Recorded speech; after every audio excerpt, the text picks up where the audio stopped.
When it comes to creating a success plan, here are some quick steps that can help guide the process to ensure success for your company. Keep watching. Define expectations.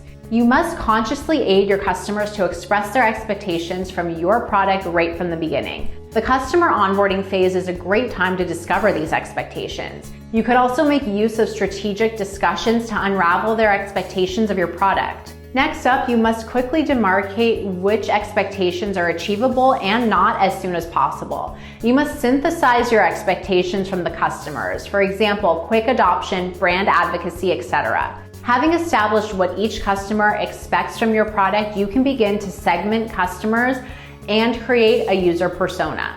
With these subgroups in place, you would be able to create success plans best suited to meet the specificities of each group. Specifically tailored success plans would be best suited to achieve this result. Once you have defined expectations and goals and segmented your customers, you can prioritize and address each one of them, moving on from expectations to actual action.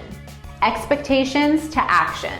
Create processes to meet goals. Expectations are the goals you would be directing your customer's success plan towards. While expectations are the what, you need to lay out the how. You must establish clear, attainable steps that you would be following towards meeting these goals. This entails figuring out what processes to put in place to ensure you meet and even exceed the customer's expectations. This step moves you from a theoretical framework to a practical application of your plan. No matter how exciting expectations are, they'd never materialize without an actionable step-by-step guide to achieving them.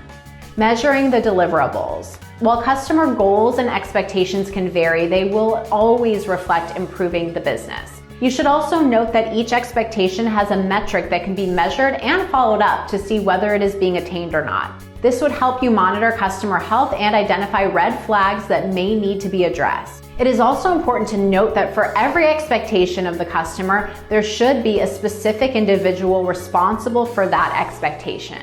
For example, if your customer expects optimal value from your product, then you should have someone assigned who'd measure whether the customer is getting the best value from your product. Such measurements could take the form of quarterly business reviews. Strategy and tactics. Having established the detailed plan, you must consider the following. Define your timelines and stick to them. Make sure responsibilities are assigned to the relevant individuals. Be flexible enough, but always stick to the plan.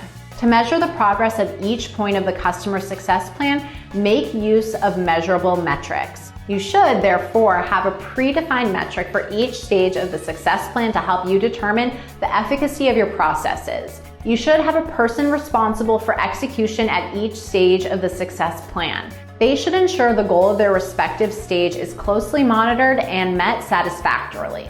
They should also measure the data for their respective stage and cross-reference with the predefined ideal metrics.